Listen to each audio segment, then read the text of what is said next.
ISRO launch చేసిన చంద్రయాన్ 3 ఏదైతే ఉందో ఆ యొక్క పొజిషన్ చూసుకున్నట్టయితే అక్కడ 14 డేస్ మాత్రమే సన్లైట్ ఉంటుంది. ఇంకా 14 డేస్ పాటు సన్లైట్ అయితే ఉండదు.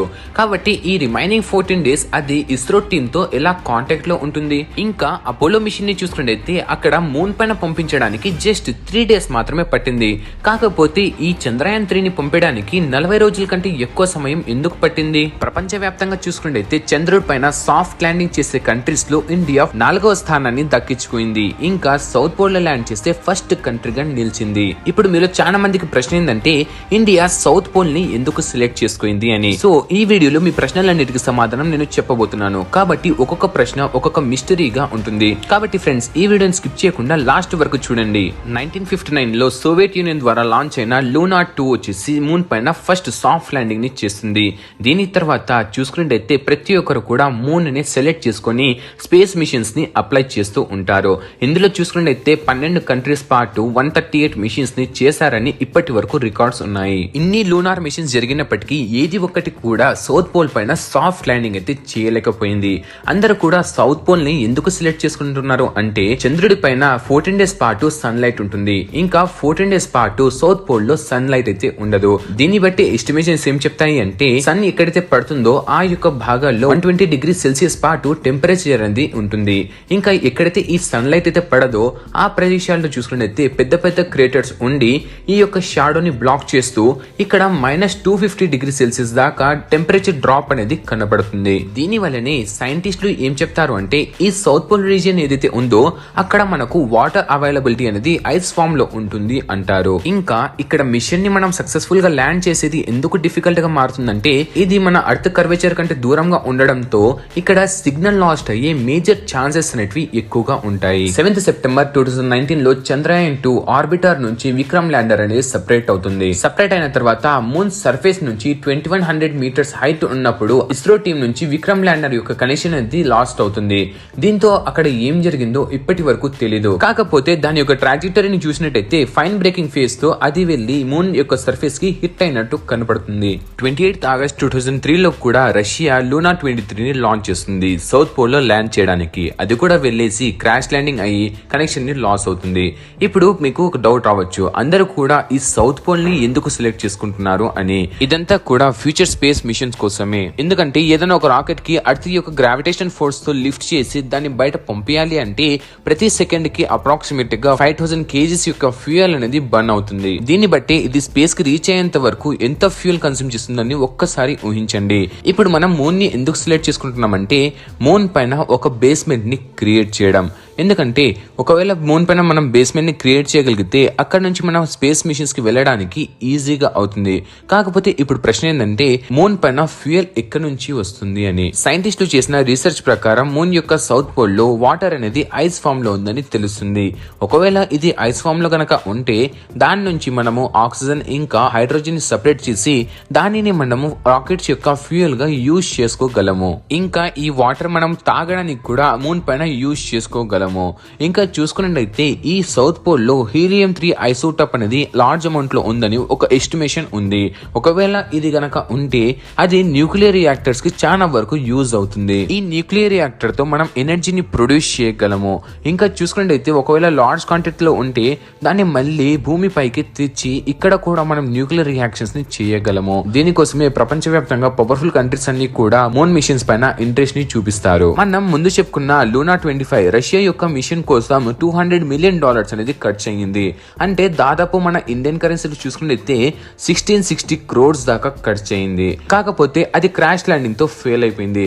అదే మన ఇండియా తయారు చేసిన చంద్రయాన్ 3 యొక్క కాస్ట్ ని చూసుకున్నట్లయితే జస్ట్ 615 crores లో పూర్తి చేసి సక్సెస్ఫుల్ ల్యాండింగ్ అనేది జరిగింది. ఇప్పుడు ఈ చంద్రయాన్ 3 లో 3 మెయిన్ కాంపోనెంట్స్ ఉన్నాయి.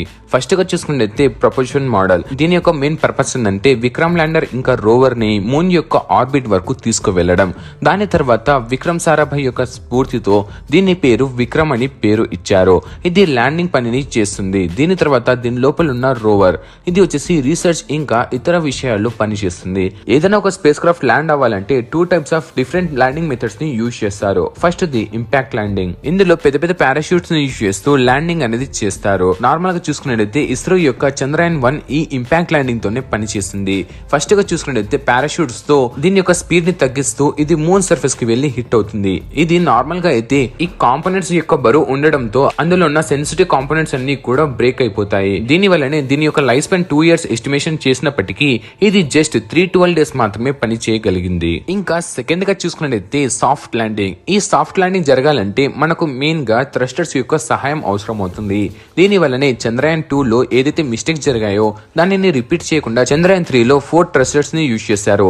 ఇవి ఏం చేస్తాయి అంటే ఎప్పుడైతే ఇవి ప్రొఫెషనల్ మోడల్ తో రిలీజ్ అవుతుందో ఇది మూన్ యొక్క సర్ఫేస్ పైన తిరుగుతూ ఒక పర్టికులర్ లొకేషన్ ని సెలెక్ట్ చేసుకుని ఈ థ్రస్టర్స్ ద్వారా దాని యొక్క డైరెక్షన్, ట్రాజెక్టరీ ఇంకా దాని యొక్క స్పీడ్ ని కూడా కంట్రోల్ చేస్తూ సాఫ్ట్ ల్యాండింగ్ చేయగలుగుతాయి. ఇప్పటి వరకు అయితే మనం విక్రమ్ ల్యాండర్ గురించి తెలుసుకున్నాము. ఇంకా దీంట్లో యూజ్ చేసిన రోవర్ పేరు ప్రజ్ఞాన్ రోవర్. ఇది చూసుకుంటే 1 meter లెంత్ ఇంకా 26 kgs పాటు వెయిట్ లో ఉంది. ఇది మూన్ సర్ఫేస్ పైన తిరుగుతూ ఆన్ సైట్ ఎక్స్పెరిమెంట్ ని చేస్తుంది. ఏదైతే ఎక్స్పెరిమెంట్స్ ఇది చేయలేకపోతుందో అది విక్రమ్ ల్యాండర్ వరకు తెస్తే అది ఎక్స్పెరిమెంట్ చేసి దాని యొక్క రిజల్ట్స్ అనేటివి అది మన భూమిపైకి పంపించగలదు. ఇది సతీష్ ధావన్ స్పేస్ సెంటర్ నుంచి లాంచ్ అయిన తర్వాత జూలై 14th నుంచి ఆగస్టు 1st వరకు మన అర్త్ యొక్క చుట్టూనే ఆర్బిట్ చేస్తూ ఉండేది. దీనినే ఆర్బిట్ రేసింగ్ ఫేజ్ అంటారు. ఇందులో ఏమవుతుందంటే తక్కువ ఫ్యూయల్ ని యూజ్ చేస్తూ అర్త్ యొక్క చుట్టూ తిరుగుతూ దాని యొక్క ఆర్బిట్ డయామీటర్ ని ఇంక్రీజ్ చేసుకుంటుంది.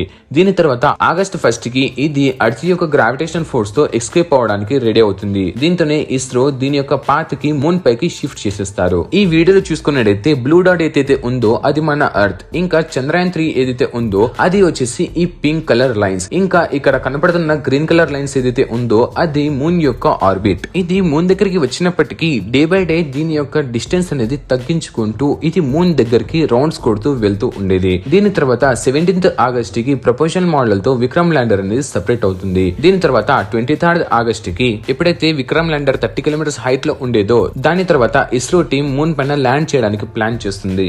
ఎప్పుడైతే ఇది 150 meters హైట్ లో ఉన్నప్పుడు దానిని 30 seconds పాటు హవర్ చేయిస్తారు. ఎందుకంటే చంద్రయాన్-2 లో జరిగిన మిస్టేక్స్ ని ఇక్కడ మళ్ళీ రిపీట్ చేయకుండా దానిని ఒక సాఫ్ట్ ల్యాండింగ్ చేయడానికి పర్టికులర్ ప్లేస్ ని సెలెక్ట్ చేసుకోవడానికి టైం ఇచ్చారు. దీని తర్వాత 6:02 విక్రమ్ ల్యాండర్ మూన్ పైన సౌత్ పోల్ లో సాఫ్ట్ ల్యాండింగ్ చేసే ఫస్ట్ కంట్రీగా నిలుస్తుంది. ఇప్పుడు మీలో చాలా మందికి డౌట్ ఏమొస్తుందంటే అపోలో 11 ఏదైతే ఉందో అది జస్ట్ 3 days లోనే మూన్ కి రీచ్ అయింది. అదే మన చంద్రయాన్-3 ని చూసుకుంటే 40 days పాటు టైం ని తీసుకుంది. ఇంత డిఫరెన్స్ ఎందుకు వచ్చిందంటే ఇక్కడ ప్రియారిటీ మ్యాటర్స్. ఎందుకంటే ఎప్పుడైతే మీరు అపోలో 11 ని చూసుకున్నట్టయితే అది ఒక క్రూడ్ మిషన్. అందులో మనుషుల్ని ఉన్నారు కాబట్టి వాళ్ళకి కావాల్సిన ఆహారం, ఆక్సిజన్ ఇంకా ఇతర రిక్వైర్మెంట్స్ ని బట్టి వాళ్ళకి ఎంత తొందరగా అయితే అంత తొందరగా మూన్ పైన ల్యాండ్ చేయించి మళ్ళీ రిటర్న్ లో రావాల్సిన పని ఉండేది. కాకపోతే చంద్రయాన్-3 ని చూసుకున్నట్టయితే ఇది ఒక రీసెర్చ్ మిషన్. ఇక్కడ మనకి ఫాస్ట్ గా వెళ్లి ఫాస్ట్ గా రావడం కాదు, ఇక్కడ మెయిన్ యొక్క రీసెర్చ్ అనేది కంప్లీట్ అవ్వడమే మన టాస్క్. ఇంకా మీలో చాలా మందికి ఇంకో ప్రశ్న ఏంటంటే ఇక్కడ 14 days పాటు సూర్యుడు ఉండడు కదా, ఆ టైంలో విక్రమ్ ల్యాండర్ ఇంకా రోవర్ యొక్క పని ఏమవుతుంది అని. ఇక్కడ 14 days పాటు సన్ లేకపోయినప్పటికీ ప్రజ్ఞాన్ రోవర్ యొక్క కనెక్షన్ లాస్ అయ్యి అదే విక్రమ్ ల్యాండర్ లో సేఫ్ గా ఉంటుంది. ఇంకా కావాల్సిన ఇన్ఫర్మేషన్ ని విక్రమ్ ల్యాండర్ మన అర్త్ పైన ఉన్న ఇస్రో టీమ్ కి అందిస్తూ ఉంటుంది. ఇంకా ఈ 14 days సమయం ఏదైతే ఉంటుందో అందులో ఈ విక్రమ్ ల్యాండర్ అనేది కంప్లీట్ గా పని చేయకుండా దాని యొక్క బ్యాటరీని సేవ్ చేసుకుంటుంది. ఎందుకంటే ఒకవేళ ఇది కొంచెం ఇన్ఫర్మేషన్ ఇవ్వాలి అనుకున్నా కూడా దీని యొక్క మెయిన్ కంప్యూటర్ ఆఫ్ అయిపోతే మనం పర్మనెంట్ గా విక్రమ్ ల్యాండర్ తో కనెక్షన్ ని లూజ్ అయిపోతాము. కాబట్టి ఈ ప్రాబ్లం రాకుండా దానిని కంప్లీట్ గా షట్ డౌన్ చేసేస్తారు. కాకపోతే కొంచెం ఇన్ఫర్మేషన్ మాత్రమే అది ఇవ్వగలిగేటట్టు విక్రమ్ ల్యాండర్ ని డిజైన్ చేశారు. ఏది ఏమైనప్పటికీ ఇక్కడ ఒక విషయం ని మనం ఆలోచించాలి. అదేమిటంటే ఈ విక్రమ్ ల్యాండర్ ఇంకా ప్రజ్ఞాన్ రోవర్ పర్మనెంట్ గా మూన్ పైనే ఉండిపోతాయి. ఇవి మళ్ళీ తిరిగి భూమిపైకి రాలేవు. ఎందుకంటే ఇందులో ఉన్న ఫ్యూయల్ జస్ట్ ల్యాండింగ్ కోసం మాత్రమే సరిపోయేటట్టు ఉంది.